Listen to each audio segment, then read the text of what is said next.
At the exact moment when 17-year-old Chiamaka threw her mother's carefully prepared breakfast into the dirt and declared that she deserved better than peasant food, the ancient spirits who watched over ungrateful children stirred in their eternal rest.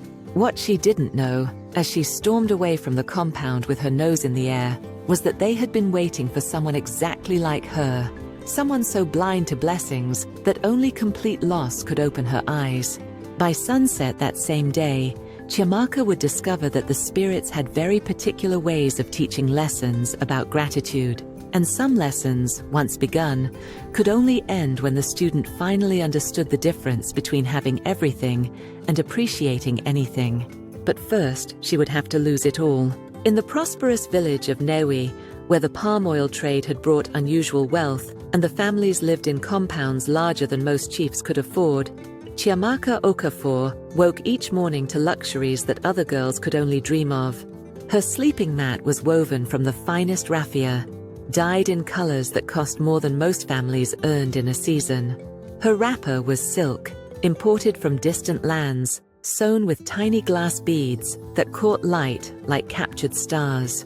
Her morning meal was prepared by Mama Adana, a woman her father employed specifically to cook for the family, and it included delicacies that most villagers tasted only during festivals. But as Chiamaka examined the carefully arranged breakfast of honey cakes, fresh palm nuts, roasted plantain, and spiced goat meat, all she could see were the flaws. "This plantain is overripe," she announced, poking at the golden fruit with her carved wooden spoon. "And the goat meat is too tough. Don't we pay Mama Adana to know how to cook properly?"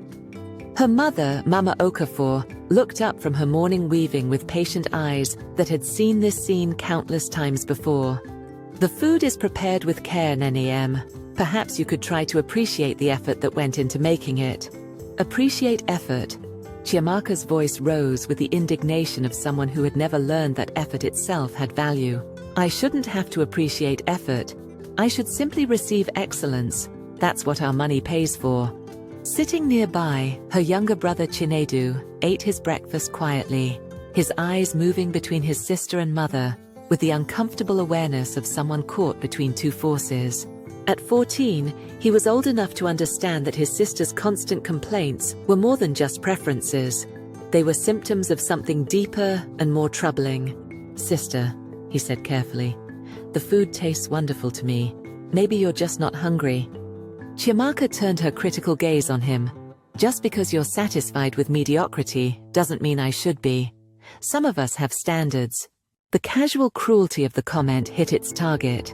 Chinedu's face flushed with hurt and embarrassment, and he looked down at his food as if it had suddenly turned to ash in his mouth. "Chiamaka," her mother's voice carried a warning note, "that was unkind." "It was honest," Chiamaka replied, standing abruptly. "If honesty is unkind, perhaps the problem isn't with the honesty." She swept the bowl of offending breakfast off the low table with a careless gesture, sending carefully prepared food scattering across the compound's swept earth.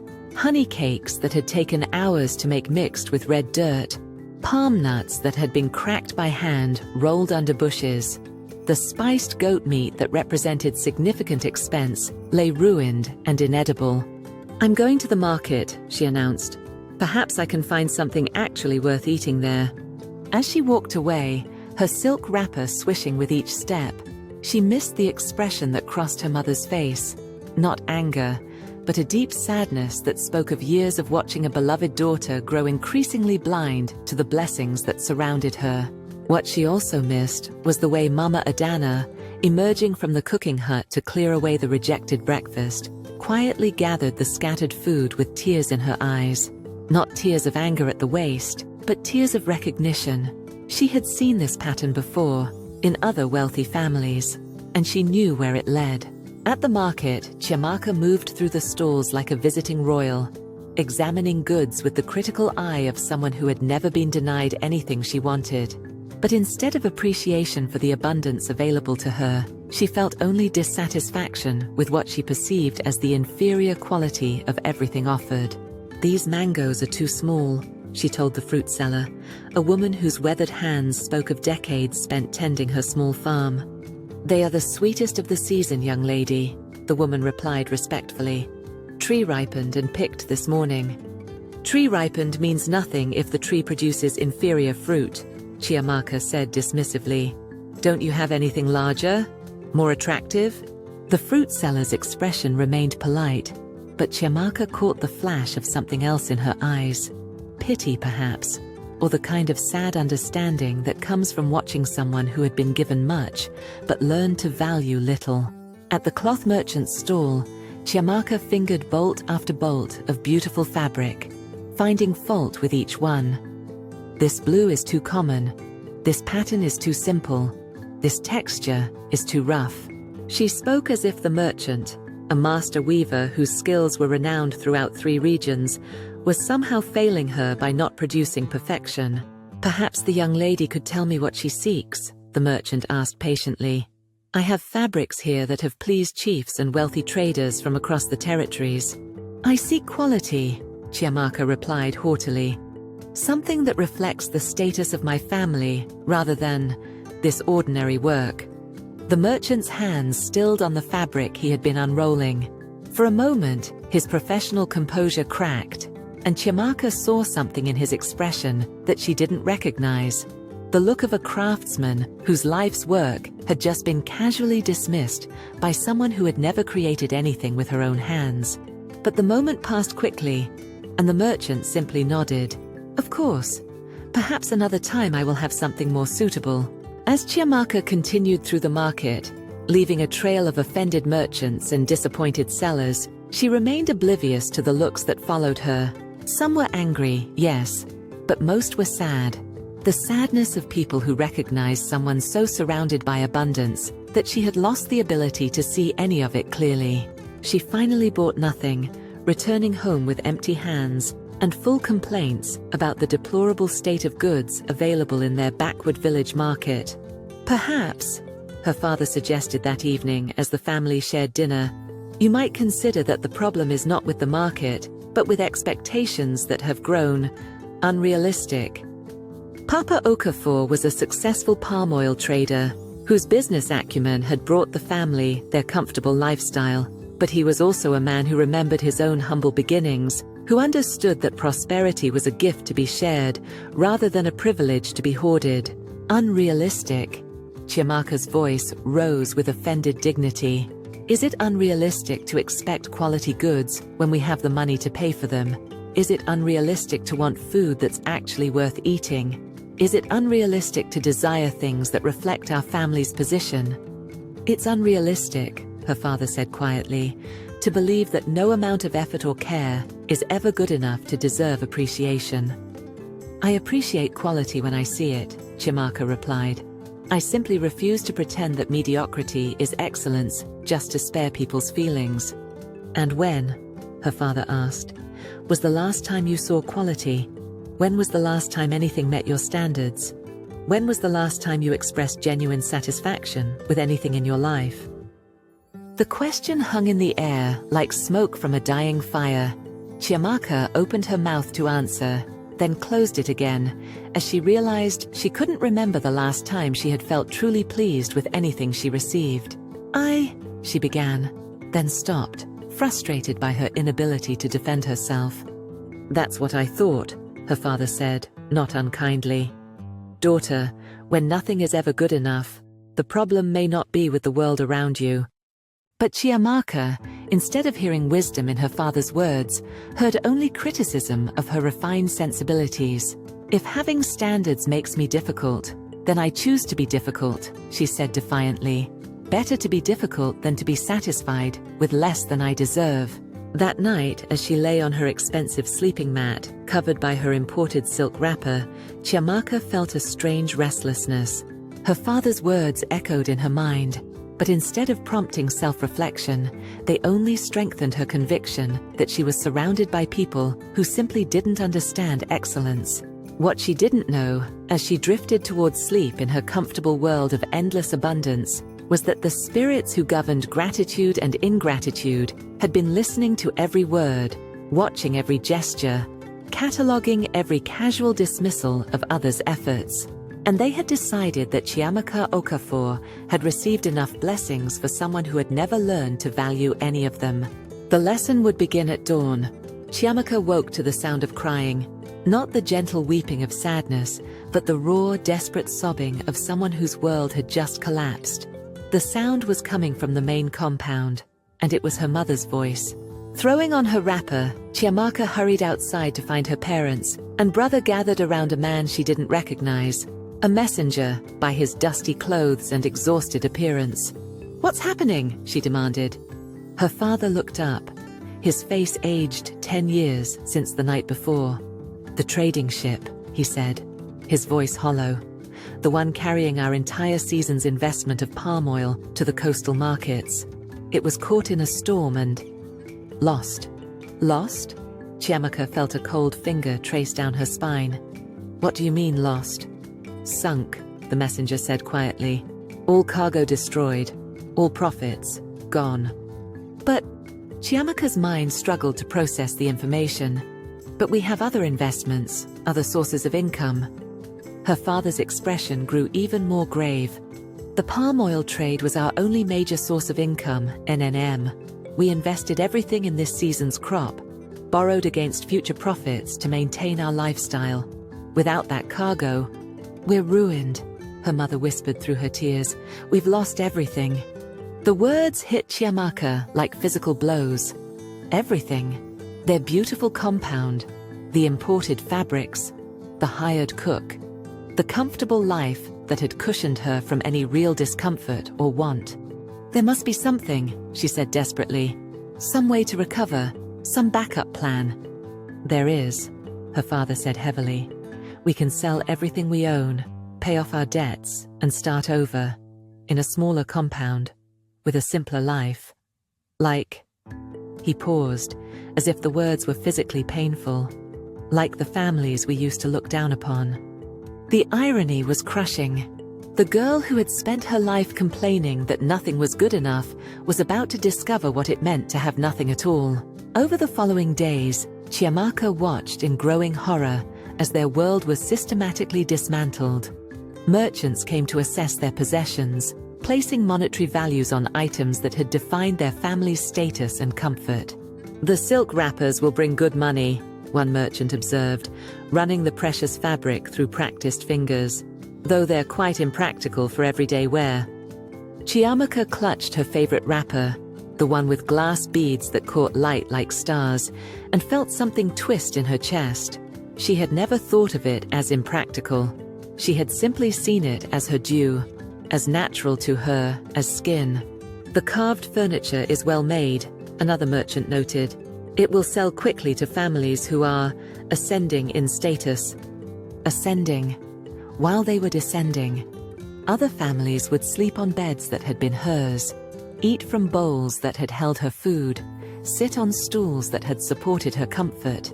When Mama Adana came to say goodbye, Chiamaka felt a loss she hadn't expected. "I'm sorry, young miss," the cook said gently. "I wish I could continue working for your family, but we can't afford you anymore," Chiamaka finished, the words bitter as unripe palm nuts in her mouth. "Perhaps," Mama Adana said carefully, "this time apart will help you appreciate the simple meals that families prepare for themselves. Sometimes the food that comes from loving hands is sweeter than the finest delicacies."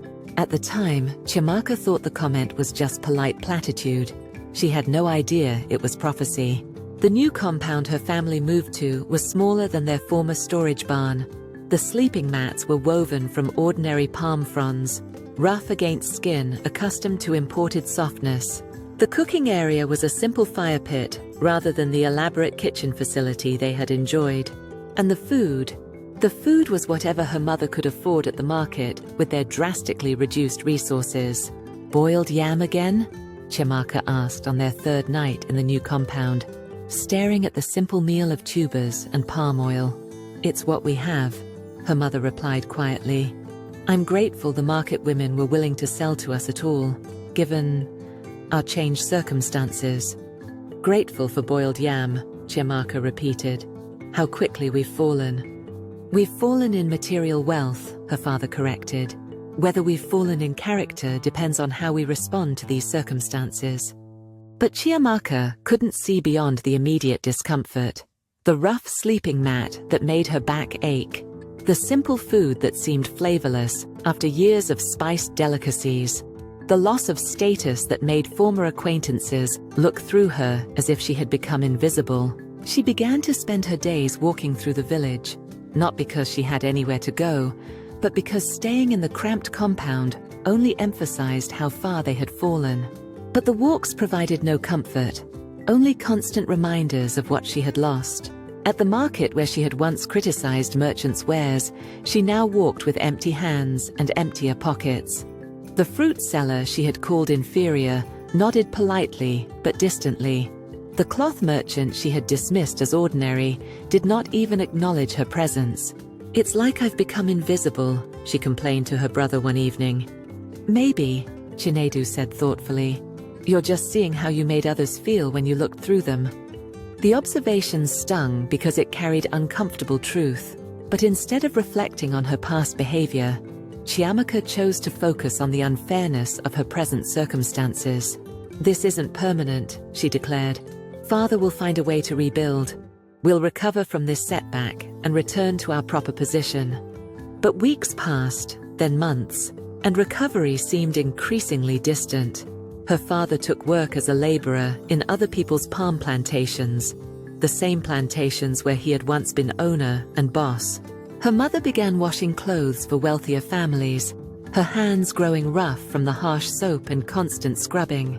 And Chiamaka, for the first time in her life, was expected to contribute to the family's survival. "You'll help your mother with the washing," her father announced one morning. "And in the afternoons, you can assist Mama Obioma with her food preparation business." "I don't know how to wash clothes," Chiamaka protested. "I don't know how to prepare food for sale." "Then you'll learn," her father replied firmly, "as we're all learning to do things we never thought we'd need to do." The first day of washing clothes was a revelation in discomfort. The soap burned her soft hands. The heavy, wet fabric was difficult to manipulate. The bent-over posture required for scrubbing made her back ache within hours. "The secret," her mother said gently, "is to find rhythm in the work, and to remember that clean clothes bring comfort to the families who wear them." "Comfort," Chiamaka muttered, wringing out a wrapper that belonged to a family that had once been their social inferiors. "I'm supposed to find comfort in knowing that others are comfortable." "Yes," her mother said simply, "exactly that." But Chiamaka couldn't find comfort in service. Every piece of clothing she washed felt like evidence of her fallen status. Every coin they earned felt inadequate compared to the wealth they had lost. The work with Mama Obioma was even more challenging.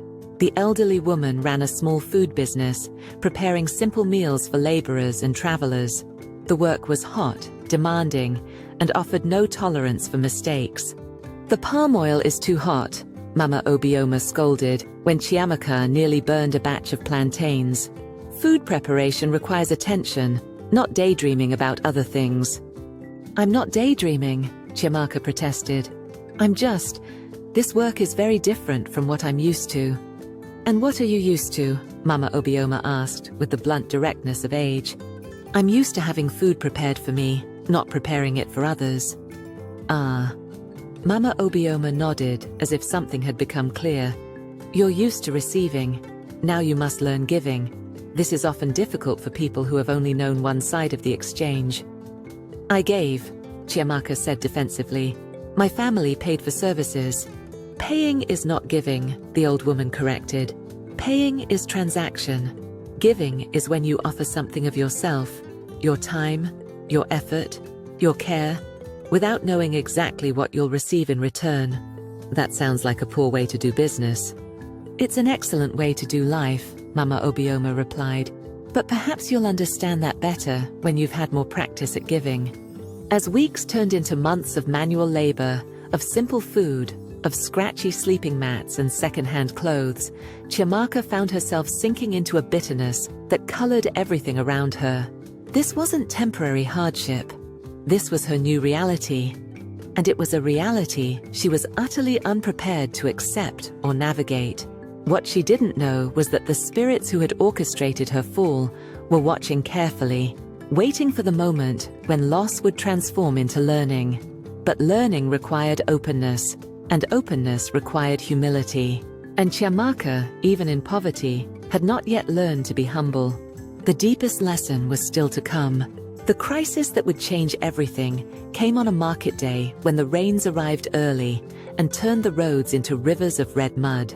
Chiamaka was returning from Mama Obioma's food stall, carrying the small wage she had earned preparing meals for laborers, when the sky opened up in the sudden violent way of the rainy season. Within minutes, the path became impassable, and she found herself stranded under a small shelter with several other travelers. Among them was an elderly woman she didn't recognize, clearly from another village, based on her unfamiliar style of dress, and the walking stick carved with symbols Chiamaka had never seen. The woman was traveling with 2 young children, probably her grandchildren, and they looked exhausted from their journey. "Grandmother," the little girl whispered, "I'm so hungry." "I know, sweet one," the old woman replied softly. "We'll find food when we reach the next village." "But that's still far away," the boy complained, "and my stomach hurts from being empty."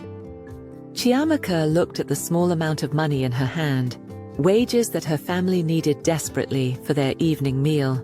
But she also looked at the children's hollow cheeks, at the way they leaned against their grandmother with the exhaustion of people who had been traveling on empty stomachs. For a moment, 2 voices warred in her head.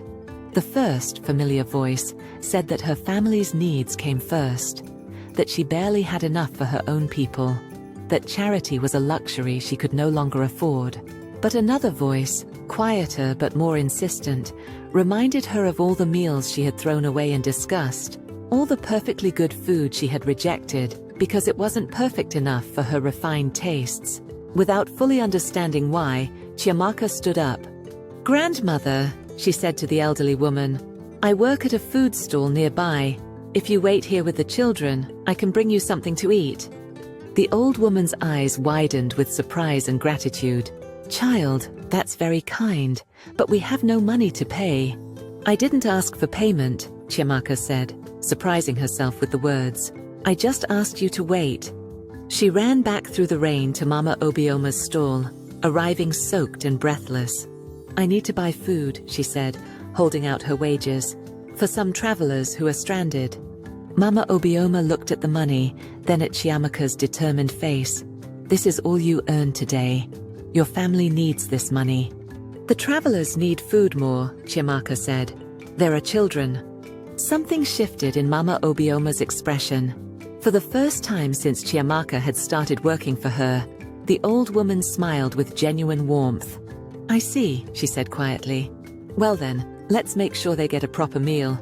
To Chiamaka's surprise, Mama Obioma prepared far more food than the money could have bought.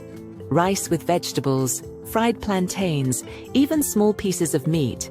When Chiamaka protested that she couldn't afford so much, the old woman waved her concerns away. "When someone gives from a place of sacrifice," she said, "the spirits often multiply the gift." Chiamaka carried the food back to the shelter, where the children's faces lit up like sunrise when they saw what she brought. But it was the grandmother's reaction that affected her most deeply. The old woman took Chiamaka's hands in hers, and her eyes filled with tears. "Child," she said, "you have no idea what this means. We haven't eaten properly in 2 days. The children were beginning to weaken, and I was starting to fear we wouldn't reach our destination." "Where are you going?" Chiamaka asked. "To find work," the woman replied simply. "Our village suffered crop failure this season. We heard there might be opportunities in the larger towns, so we're traveling to see what we can find." Crop failure. The words hit Chiamaka like a physical blow. These people weren't traveling by choice. They were refugees from hunger, walking toward uncertain hope, because staying meant certain starvation.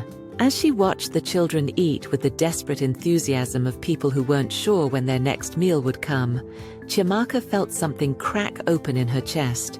A wall she hadn't even known existed seemed to crumble, and suddenly, she could see beyond her own loss, to recognize the suffering of others. "Grandmother," she said quietly, "what will you do if you don't find work?" The old woman's smile was sad but determined. We will trust the ancestors to provide. Sometimes the path we're meant to walk isn't the one we planned, but it's always the one we need. After the rain stopped and the travelers continued their journey, Chiamaka walked home slowly, thinking about the old woman's words. The path we need, not the path we planned. Her own path had certainly not been planned. A year ago, she would never have imagined working as a washerwoman and food preparer, living in a cramped compound, earning wages measured in copper rather than silver. But for the first time since their fall from prosperity, she began to wonder if maybe, just maybe, this unplanned path might teach her things the planned path never could. That evening, when she told her family about giving away her wages to feed strangers, she expected criticism for their lost income. Instead, her mother embraced her with tears in her eyes. "Ada M," she whispered, "today you became the daughter I always hoped you would be. By giving away money we need. By seeing need greater than your own and choosing to meet it," her father corrected.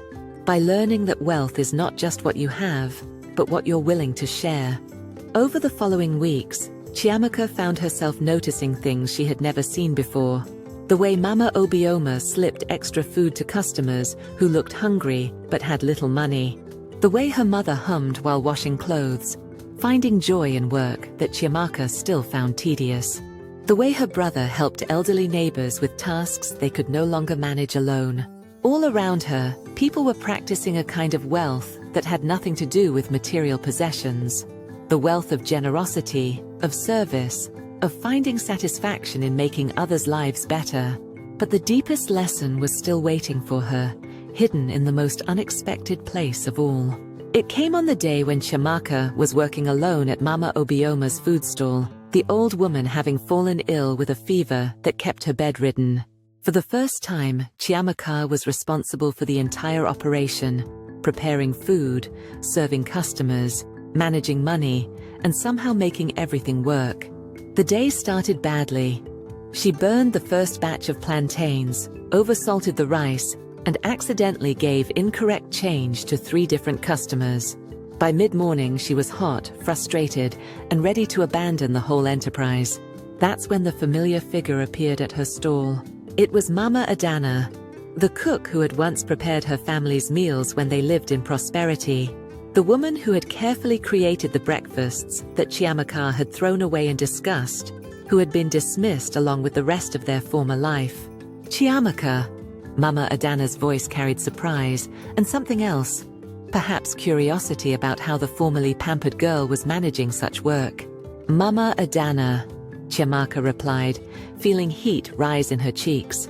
Here was someone who had witnessed her at her most ungrateful, who had served her with care only to receive complaints and criticism. "I heard about your family's difficulties," the older woman said gently. "I'm sorry for your losses." The kindness in her voice was almost unbearable. This woman, who had every reason to feel satisfaction at Chiamaka's fall from grace, was offering genuine sympathy. "Thank you," Chiamaka managed. We're managing." "I can see that." Mama Adana surveyed the food stall with professional eyes. "Running a food business is demanding work. Are you finding it difficult?" The question was asked without judgment, with the genuine interest of someone who understood the challenges involved. And suddenly, Chiamaka found herself answering honestly. "Yes," she admitted, "everything I cook seems to go wrong. I don't know how Mama Obioma makes it look so easy." "Practice," Mama Adana said simply, "and patience, and understanding that feeding people is about more than just preparing food. It's about nourishing them, caring for them, showing them that their well-being matters to you." "Like you did for our family," Chiamaka said quietly. "Yes," Mama Adana agreed, "though I remember it wasn't always appreciated." The words were gentle, but they carried the weight of truth. Chiamaka felt shame wash over her like cold water. "I was horrible to you," she said, the words coming out in a rush. "I complained about everything you made. I criticized your work. I threw away food you had prepared with care. I treated you like you were just a tool for my convenience instead of a person deserving respect." Mama Adana listened without interruption, her expression calm and attentive. "I don't know how to apologize for that," Chiamaka continued. "I don't know how to make up for years of ingratitude and rudeness." "You don't need to make up for the past," Mama Adana replied, "but you could learn from it for the future." "How?" "By understanding what I'm about to tell you." Mama Adana leaned closer, her voice taking on the quality of someone sharing important wisdom. "Every meal I prepared for your family, I prepared with love, not because I expected appreciation, but because feeding people well is one of the ways we show care for each other. When you threw those meals away, you weren't just wasting food, you were rejecting the love that went into making them." The words hit Chiamaka like a physical blow.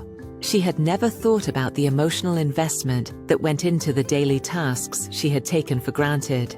"But here's what you need to understand now," Mama Adana continued. "The same love that I put into cooking for your family, that's what you need to put into cooking for these customers. Not because they'll always appreciate it, but because the act of caring itself transforms you into someone worth appreciating." As if summoned by her words, a customer approached the stall. An elderly man whose clothes suggested he was one of the laborers who couldn't afford much, but needed nourishing food to sustain his work. "What do you have today, young sister?" he asked kindly.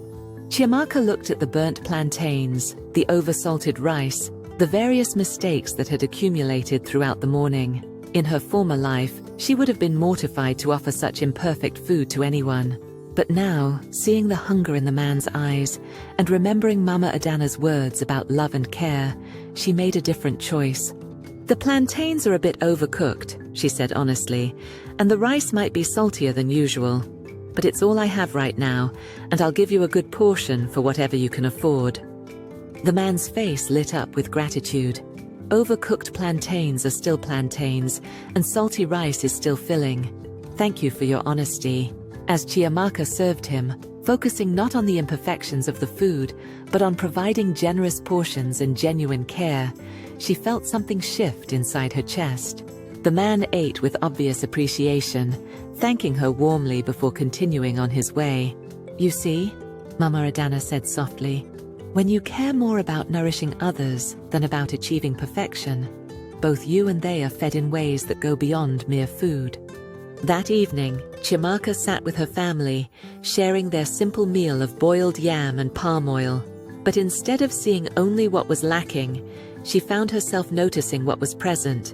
The care her mother had taken to season the yam properly, the way her father had acquired palm oil of good quality, despite their limited resources, the gratitude her brother expressed for having enough to eat. "This is good," she said, and meant it. Her mother looked up in surprise. "It's the same food we've been eating for months." "Yes," Chiamaka agreed, "but I think I'm finally learning how to taste it properly." Over the following days, she began to notice other things she had been blind to. The way the rough sleeping mat, while uncomfortable, was still protection from the ground. The way her simple wrapper, while not silk, was still beautiful fabric that kept her warm and modest. The way their small compound, while cramped, was still shelter from rain and wind. More importantly, she began to notice the gifts that poverty had forced her to receive.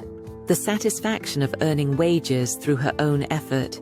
The knowledge that she could contribute to her family's survival.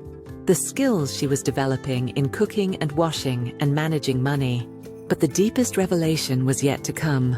The transformation in Chiamaka's perspective didn't go unnoticed by the spirits who had orchestrated her fall from prosperity.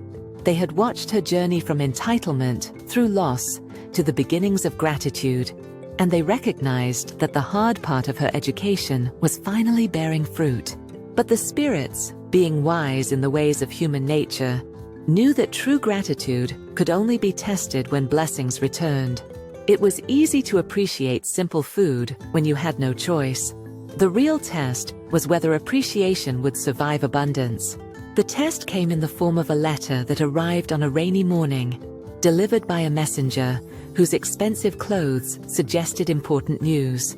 "Papa Okafor," the messenger asked, "I have correspondence from the coastal traders regarding your lost cargo." Chiamaka's father took the letter with trembling hands, while the family gathered around him in tense silence. They had heard nothing about the sunken ship in over a year, and had long since accepted that their former wealth was gone forever. The ship, Papa Okafor read aloud, his voice growing stronger with each word, was not completely lost. Part of the cargo was recovered by fishermen and stored pending identification of ownership. After investigation, your palm oil has been verified and sold, and the profits— He paused, his eyes widening.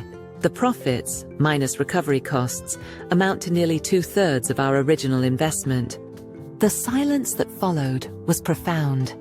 2/3 of their original investment was enough to restore their comfortable lifestyle, to move back to a larger compound, to hire help again, to buy silk wrappers and imported delicacies, and all the luxuries that had once defined their identity. We're wealthy again? Chinedu asked in amazement.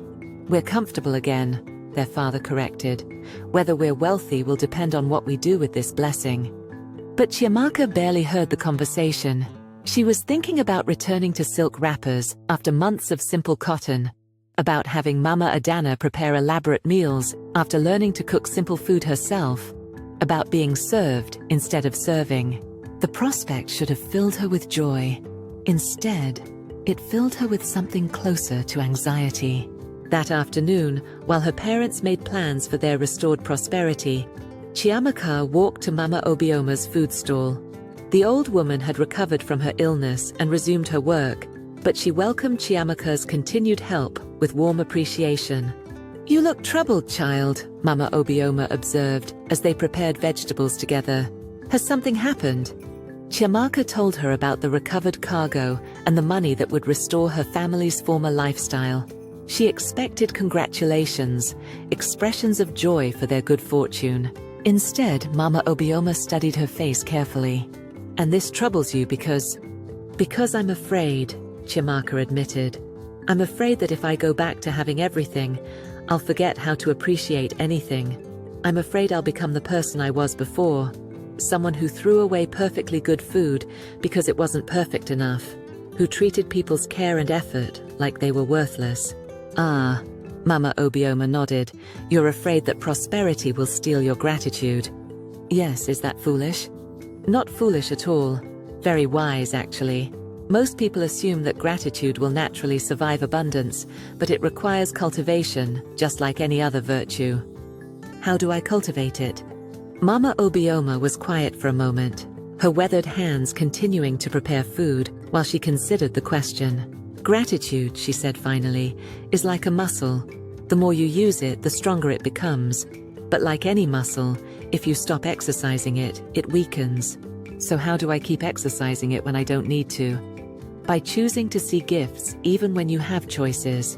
By remembering that everything you receive, whether it's silk or cotton, elaborate meals or simple yam, comes from the effort and care of other people. By making sure that having more makes you give more, not just take more. That evening, Chiamaka's family held a celebration feast, their first elaborate meal in over a year. Mama Adana had been rehired and had prepared all of Chiamaka's former favorite dishes: honey cakes, spiced goat meat, fresh palm nuts, roasted plantains with palm oil. As Chiamaka looked at the abundant spread, she felt a complex mixture of emotions. The food was beautifully prepared, carefully seasoned, presented with artistic care. It was objectively superior to the simple meals she had been eating for months. But instead of automatic appreciation, she found herself thinking about the effort involved. Mama Adana's hours of preparation, the cost of ingredients, the skill required to create such dishes. This is wonderful, Mama Adana, she said, meaning it completely. Thank you for taking such care with our meal. Mama Adana's face showed surprise and pleasure at the genuine appreciation. It brings me joy to cook for people who value the effort, she replied. I haven't always valued it properly, Chiamaka said, but I'm learning. Over the following weeks, as their family settled back into prosperity, Chiamaka made deliberate choices about how to use their restored wealth. She continued working with Mama Obioma, not because she needed the wages, but because she had come to value the satisfaction of feeding others. She helped her mother establish a program to provide free meals for families facing hardship, because she understood now how quickly circumstances could change. When they moved back to a larger compound, she insisted on keeping some of their simple belongings alongside the fine ones. The rough sleeping mat that had taught her not to take comfort for granted. The plain cotton wrapper that reminded her that beauty came from more than expensive fabric. But the real test of her transformation came when her former friends began to seek her company again. Chiamaka, called Adaze, a girl who had been part of her social circle during their prosperous days, but had ignored her completely during the time of poverty. "We've missed you so much. Come join us at the market. We're looking at the most beautiful new fabrics from the coast." It was an invitation back into her old life, an opportunity to resume the patterns of consumption and criticism that had once defined her identity. Her friends were the same people they had always been, focused on acquisition, status, and the kind of casual superiority that came from having more than others. "Thank you for the invitation," Chiamaka said politely, "but I have commitments at the food stall this afternoon." "The food stall?" Adaze's voice carried confusion and a hint of distaste. "But why would you still work there, now that your family has money again?" "Because the work has value beyond the wages," Chiamaka replied. "Because feeding people is important. Because I've learned things there that I don't want to forget." She saw the look that passed between her former friends, the look that said she had somehow become eccentric, that prosperity hadn't quite restored her to her proper mindset. But for the first time in her life, Chiamaka didn't care what others thought of her choices. She had discovered something more valuable than their approval, the knowledge that her life could have meaning beyond the accumulation and consumption of goods. That evening, as she sat with her family sharing Mama Adana's carefully prepared dinner, Chiamaka looked around the table and felt a gratitude so deep it brought tears to her eyes. Not just for the food, though it was delicious, not just for the comfortable surroundings, though they were pleasant, but for the journey that had taught her to see clearly, to value appropriately, to understand that every blessing, from the most elaborate to the most simple, was a gift worthy of appreciation. Her father, noticing her emotion, reached over to squeeze her hand. "What are you thinking about, Ada? "I'm thinking," she said, "about how strange it is that losing everything was what taught me to value anything." "And now that you have everything back?" Chiamaka smiled, thinking of her work at the food stall, her simple cotton wrapper hanging beside her silk ones, the elderly woman and her hungry grandchildren who had shown her what real need looked like. "Now I know the difference between having things and treasuring them," she said. "And I know that the most important wealth is the ability to see gifts where others see only ordinary things." The spirits who watched over gratitude and ingratitude felt a deep satisfaction as they observed this transformation. They had taken a girl who could find fault with perfection and taught her to find beauty in simplicity, had shown someone who had rejected abundance how to embrace scarcity, had guided a heart from entitlement to appreciation. The lesson was complete. The student had graduated, and the village of Nnewi had gained something more valuable than another wealthy family. It had gained a young woman who understood that prosperity was not about having more, but about appreciating whatever you had with a grateful heart. 5 years later, when Chiamaka had become a woman of 22, known throughout 3 villages for her generosity and wisdom, she would sit with young girls who struggled with their own entitlement and ingratitude and tell them the story of her transformation. "I thought," she would say, "that gratitude was something you felt when you received good things. I didn't understand that gratitude is actually what makes ordinary things good." She had married Chiamaka, a farmer whose modest prosperity came from hard work rather than inheritance, and their simple wedding feast had been prepared by Mama Obioma, with contributions from dozens of villagers who had benefited from Chiamaka's kindness over the years. Their compound was comfortable, but not luxurious. Their food nourishing but not elaborate. Their life rich in relationships rather than possessions. And Chiamaka, who had once found fault with perfection, now found daily reasons to marvel at the abundance that surrounded her. Every morning, as she prepared breakfast for her family, she remembered the lessons learned in hunger and hardship. Every evening, as she helped in the community kitchen that fed laborers and travelers, she practiced the gratitude that had been so hard-won. "Mama," her young daughter would ask, "why do you always say thank you for ordinary things?" "Because, my precious one," Chiamaka would reply, "ordinary things are actually extraordinary gifts. We just have to train our eyes to see them clearly." And in the village of Nnewi, where prosperity was measured not by what people accumulated, but by what they shared, the story of the girl who forgot to be grateful became a reminder that the richest life was not the one with the most blessings, but the one with the deepest appreciation for whatever blessings came. The end. Chiamaka's journey reminds us that sometimes loss is the greatest gift, teaching us how to truly appreciate what we have. Thank you for listening to this story with Queen of Afritales. If you believe that stories like this help us reflect on our own lives, make sure to subscribe so you won't miss more powerful lessons. And if this touched you, a simple like is your way of saying thank you, helping to spread the message of gratitude to even more people. And so the village learned that ingratitude is a poison that turns even the sweetest gifts bitter, while gratitude is a medicine that makes even simple things taste like abundance. From that day forward, whenever someone in Nnewi began to complain that their blessings were not quite good enough, the elders would tell them the story of Chiamaka and the spirits who taught her to see clearly, reminding them that the problem was never with the gifts themselves, but with the eyes that looked upon them. This is how it came to be that in Nnewi, wealth was measured not by what people possessed, but by how deeply they appreciated what they had, and prosperity became not about accumulating more, but about recognizing that enough, when seen with grateful eyes, was always more than sufficient.